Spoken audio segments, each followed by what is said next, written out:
अस्सलाम वालेकुम नाज़रीन, मैं हूं वकार अहमद और आप देख रहे हैं साइंस इन टेक। हमारे यहाँ एक अलमिया ये है कि जो इंस्पिरेशनल फिगर होते हैं, एक ऐसी शख्सियात जिनसे आप मुतासर होते हैं, जिनसे बच्चे मुतासर होते हैं और बच्चे जो हैं वो ख्वाब देखना शुरू कर देते हैं कि हम ये बनेंगे। साइंस के हवाले से हमने इस तरह का कोई काम नहीं किया और बहुत बड़ी गफलत है कि हमने अपने साइंटिस्ट को सेलिब्रिटी बनाया हो, ऐसा बनाया हो कि लोग जो हैं उन साइंटिस्ट को देखें और कहें कि हमने साइंटिस्ट बनना है। आज भी आप सर्वे करवा लीजिए, बच्चों से पूछ लीजिए, डॉक्टर, इंजीनियर और चंद शोबों से हट के हम एक साइंटिस्ट के तौर पे, और साइंस जो है वो पूरी एक साइंटिज्म आप उसको कह लेंगे, एक पूरी फिलॉसफी है और वो तजस्सुस के बगैर और एक इल्मी, जब तक आपके अंदर एक तड़प ना हो तो आप साइंटिस्ट बन ही नहीं सकते। मेरे इस वक्त मेहमान हैं डॉक्टर मोहम्मद मुस्तफ़ा, जो कि एक साइंटिस्ट हैं, बाहर से PhD की पाकिस्तान की इस वक्त खिदमत कर रहे हैं और साइंस के फ़रोग के लिए बहुत ज़्यादा काम कर रहे हैं। सर, आप ये बताइए कि ये जो पिछले कुछ दिहाइयों से हुआ क्या है, हम साइंस से ना सिर्फ पीछे रह गए बल्कि, और इसकी एक वजह, अगर मैं इस सवाल को थोड़ा सा और इस तरह कर दूं कि इसकी वजह निसाब है, इसकी वजह असातिज़ा हैं, इसकी वजह कौन है? ये समाज है ओवरऑल। सर, आपने अपने इंट्रो पर सबसे पहले वंस अगेन बहुत शुक्रिया। मैं पहली मरतबा ऐसे फोरम पे इस टॉपिक पे बात कर रहा हूँ, मुझे बहुत अच्छा लग रहा है, आपका बहुत शुक्रिया। आपने अपने इंट्रो के अंदर उस बात को हाईलाइट कर दिया जो शायद मैं इस्तेमाल करता आपके सवाल का जवाब देने के लिए। मैं यूनिवर्सिटी में जब पढ़ाता हूँ स्टूडेंट्स को, तो एक यूनिवर्सिटी के स्टूडेंट्स को मैं एक छोटी सी टास्क देता हूँ कि आप लोगों में से कौन है जो अच्छा स्केच ड्रॉ करता है, और बाकी सबसे कहता हूँ कि इसको मशवरा दें कि एक साइंटिस्ट की तस्वीर बनाएं। आप उसके कान में मशवरा दे के साइंटिस्ट इस तरह का दिखता है, उसके बाल इस तरह के होते हैं, उसकी शक्ल इस तरह की होती है, उसकी लुक इस तरह की होती है। फिर मैं उनसे कुछ एट्रीब्यूट्स पूछता हूँ कि मुझे बताओ इसको कुछ एट्रीब्यूट्स देने हमने, कि ये आइसोलेटेड होगा, वो कहते हैं हाँ, नर्ड होगा, हाँ, ये परेशान होगा, इसके दोस्त होंगे, नहीं, ये म्यूजिक सुनता होगा, नहीं, ये लाइफ को एंजॉय करता होगा, नहीं।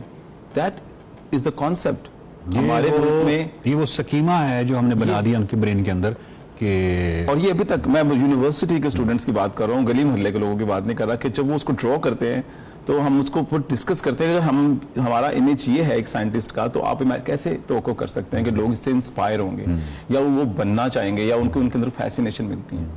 इसमें निसाब एक फैक्टर है, लेकिन तरीका तदरीस दूसरा बड़ा फैक्टर है। हमारे बहुत सारे साज़ा कराम ये समझते हैं, बड़े एहतराम के साथ भी ये बताऊंगा कि उनके पास इल्म की एक बकेट है उनके सर में, और वो जो तालिब इल्म आएंगे वो अपनी बकेट को उन सब के सरों में उंडेलते चले जाएंगे और अपना इल्म उनको ट्रांसफर करते चले जाएंगे। अगर हम ये तस्लीम कर लें कि ये काम 100% एफिशिएंसी के साथ वो कर रहे हैं, तो डॉक्टर मुस्तफ़ा बहुत सारे मजीद डॉक्टर मुस्तफ़ा बना लेगा, और दुनिया को कोई और डॉक्टर मुस्तफ़ा नहीं चाहिए। दुनिया को वो स्टूडेंट्स चाहिए कि वो उनका टैलेंट चाहिए, उनकी इंडिविजुअल जो एबिलिटीज हैं वो चाहिए। इसके बोलते हैं ट्रांसफर ऑफ नॉलेज। हम बहुत सारा ट्रांसफर ऑफ नॉलेज कर रहे हैं, स्कूलों में करते हैं, हमें तलाश करते हैं, समझ आती है, कॉलेजेस में करते हैं, रट्टा लगा रहे हैं डॉक्टर इंजीनियर्स बनने के लिए, समझ आती है। यूनिवर्सिटीज के अंदर भी हम यही तरीका तदरीस इस्तेमाल करते हैं। जो इसका दूसरा तरीका है जो दुनिया चला रही है, जिसको दुनिया फॉलो कर रही है, जिससे नॉलेज इकोनॉमी बिल्ड हुई है, साउथ कोरिया बिल्ड हुआ है, दुनिया की दूसरी एडवांस कंट्रीज बिल्ड हुई है, वो है जनरेशन ऑफ नॉलेज। हम साइंसी तौर पर, हमारा मुल्क पिछले साल उसी जगह पर है कि नहीं है? ये बड़ा अहम सवाल है। 10 साल के बाद हम साइंसी तौर पर हमारे कॉन्ट्रीब्यूशंस क्या हैं, इन्वेंशंस क्या हैं, हमारा साइंटिफिक इंटेलेक्चुअल रडार में हमारी जगह कहाँ पर है। तो वो इसलिए नहीं हो रहा, वो एक अलग रास्ता है तालीम हासिल करने का, जिसमें आप तालिब इल्मों के अंदर सवाल पैदा करने, सबसे पहली बात तो उनको इजाजत दें कि वो हमें सवाल कर सके। अगर वो आप उसको जवाब नहीं भी दे सकते ना, आप उसको सवाल करना सिखा दें, वो अपना जवाब ढूंढ लेगा। उसको रास्ता बता दें कि जवाब की तलाश, जदीद दुनिया में बहुत सारी विंडोज हैं, वो कहीं और चले, इन असूलों के मुताबिक जवाब तलाश किए जाते हैं। सवाल बुनियादी चीज। हाँ, और आप उसके अंदर उसको सवाल पूछना सिखाएं। आपने निसाब और असातिज़ा की तरफ आ गए, लेकिन आपने जो मुकदमा बांधा था शुरू में, वो किसी हद तक समाज से जुड़ा हुआ था। जब आपने बहुत ही स्टार्ट में अपनी गुफ्तगू शुरू की, उसी को आगे बढ़ाते हुए कि एक समाज की भी जिम्मेदारी, आप ऑफ कोर्स ये भी रिस्पॉन्सिबल है, अभी वक्त लगता है समाज की तब्दीली में। साइकोलॉजिस्ट को आज भी शायद आधा पागल कहते होंगे। इसी तरह बाकायदा हमारे यहाँ ये चीज़ पाई जाती है कि ज़्यादा इल्म जो है वो ख़राब करता है। इतना ज़्यादा इल्म नहीं होना चाहिए, मतलब वो बंदा बिल्कुल ही ख़राब है। ये वो तमाम चीज़ें हैं जो कि सोशल का फैब्रिक, यानी सोशल फैब्रिक है, जिस पे ये चीज़ें ऑफ कोर्स फिर अब उसी पे अब असातिज़ा भी हैं, उन्हीं में से निकले हुए निसाब भी है, वो सारी चीज़ें भी ऐसी हैं। बट फिर भी हम आप ये समझते हैं, आपने क्योंकि निसाब की बात की, कि निसाब अभी भी कोई इतना फ्रेंडली है हमारे यहाँ, मतलब इलस्ट्रेशंस के हवाले से, सिमुलेशंस के हवाले से, कंसेप्ट्स को क्लियर करने के हवाले से आपको खला नहीं लगता कि बहुत ही डल किस्म की किताबें हमारी? सर ये दो तरह की बात है, एक पे कंटेंट की बात है। अब सोशल मीडिया और इंटरनेट एक्सेस की वजह से ना कंटेंट इतना बड़ा मसला नहीं रहा। आप हार्वर्ड MIT के कंटेंट को एक्सेस कर सकते हैं बिल्कुल जैसे आपके गली मोहल्ले में कोई आपके स्कूल में आपकी गवर्नमेंट ने बनाई हुई किताबें हैं, तो कंटेंट की एक्सेस इतना मसला नहीं है। वो हमारे पास बहुत अच्छी किस्म का, और हमारे स्टूडेंट्स आप समझते हैं हमसे बेहतर तरीके से उन चीज़ों को एक्सेस कर लेते हैं। सवाल ये कि क्या हम उनको वो लर्निंग माहौल दे रहे हैं, ठीक है, क्या हम उनकी यानी कि हम तालीम दे रहे हैं, लेकिन क्या हम तरबियत भी कर रहे हैं? ठीक है, क्योंकि दुनिया बदल रही है। शायद आज से 20 साल पहले मुझे मेरे टीचर ने जो बताया ना, मैंने आंखें बंद करके उसके ऊपर यकीन किया कि ना इससे आगे कुछ है ना इससे पीछे कुछ। आप अपने क्लास के अंदर आज के स्टूडेंट के सामने बोलते हैं कि उस वक्त ये हुआ था, तो वो गूगल करता है अगले 2 मिनट के अंदर अंदर आपको बताता है कि सर आप जो बता रहे हैं does not make any sense. तो आपकी गूगल से मैं अगला सवाल आपसे ये करना चाहता हूँ कि डिजिटलाइजेशन जो है या ये जो दौर है सारा, इसमें एजुकेशन में किस हद तक बच्चों के लिए बहुत आसानियां इस हवाले से पैदा हो गई हैं, या इनका कंट्रीब्यूशन जो है, मिसाल के तौर पे खान अकेडमी कम कर लेते हैं, खान अकेडमी से लेके बहुत सारे क्रैश कोर्सेज से लेके बायोलॉजी की हैं, वेंडी रिजेस हैं, बहुत यानी ऐसे असातिज़ा कराम, ऐसी यूनिवर्सिटीज़ जिसके लिए हो सकता है कि मुझे थाउजेंड्स और लाखों डॉलर में फीस करनी, वो मेरे घर में मैं मोबाइल पे सारा कुछ कर सकता हूँ।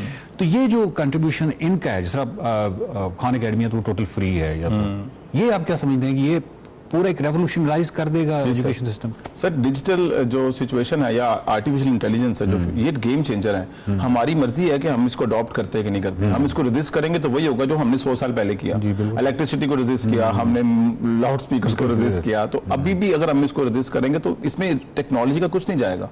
इसमें हम लोगों का प्रॉब्लम होगा। हमें इसको ऑफेंसिव मोड पे आकर इसको अडॉप्ट करना चाहिए और इसको ट्रांसफॉर्म करना चाहिए। That is where I was like, मेरा ख्याल है कि जहां पर टीचिंग और मेथोडोलॉजी मैटर करती है कि आप बच्चे की तरबियत करते हैं, उसके हाथ में आप फोन देते हैं, वो क्या करता है उसके साथ, वो उसको कैसे इस्तेमाल करता है अपने आप को स्ट्रेंथन करने के लिए, अपनी इंटेलेक्चुअल विजडम के स्पेक्ट्रम को बड़ा करने के लिए या नहीं करता, ये बहुत मैटर करता है। और मैं इसका बहुत बड़ा फैन हूँ साइंस एंड टेक्नोलॉजी के हवाले से, डिजिटल मीडिया का और बाकी सब चीज़ों का। बिकॉज सर आप कंपेयर करके देख लीजिए 25 साल पहले मुझे कैम्ब्रिज से एक सवाल पूछना है, किसी इंटरनेशनल यूनिवर्सिटी से खत लिखूंगा, वो 20 दिन के बाद वहां पहुंचेगा, उनमें से कोई उसको पढ़ेगा, वो अगले महीने वापस करेगा, फिर मैं कहूंगा इतने पाउंड जमा कराए, मैं आपको एक प्रोस्पेक्टस भेजूंगा। All these things can be done like in seconds. Doctor साहब बहुत शुक्रिया। बात ये नाजरीन कि अब हम एक ऐसे दौर में दाखिल हो गए जहाँ पे MIT का नाम बड़ा अफसानवी सा होता था, ये ऑक्सफोर्ड का, ये तमाम चीज़ें। आज जब भी मैं घर जाता हूँ या रात के टाइम में कोई 1, 2 या 3 घंटे का, बहुत अच्छे कुछ न्यूरोलॉजिस्ट हैं जो पूरी दुनिया में बहुत मशहूर हैं, जो मैं तस्वुर भी नहीं कर सकता कि मैं उनसे इल्म हासिल कर सकता हूँ। दुनिया की टॉप की यूनिवर्सिटीज़ जो हैं उनकी कोई वेबसाइट्स या यूट्यूब पे तमाम चीज़ें वो अवेलेबल होती हैं। खान अकेडमी ऑफ कोर्स एक बहुत बड़ा हब है, क्रैश कोर्स है, तमाम कंटेंट जो है वो हमारे सामने है, बच्चों के एक्सेस में है, हमारी एक्सेस में है। अब जो चीज़ रह गई है वो जिस तरफ डॉक्टर साहब ने इशारा किया है, वो जो डायरेक्शन देना है बच्चे को कि ये जहाँ पे पबजी ना खेलता रहे या और उस तरह की एक्टिविटीज़ में ना जाए, डिजिटलाइजेशन में साइंस के हवाले से एक ख़ास जगह पे जाए। और वो इतनी इंटरेस्टिंग है, जिस तरह खान अकेडमी में जितनी भी हैं वो बड़ी इस तरह की है जिस तरह आप गेम खेल रहे हैं, वो बहुत एक इंटरेस्ट डेवलप करती है बच्चों के अंदर, और वो खुद ही बच्चे जो हैं वो साइंस में आगे बढ़ते चले जाते हैं।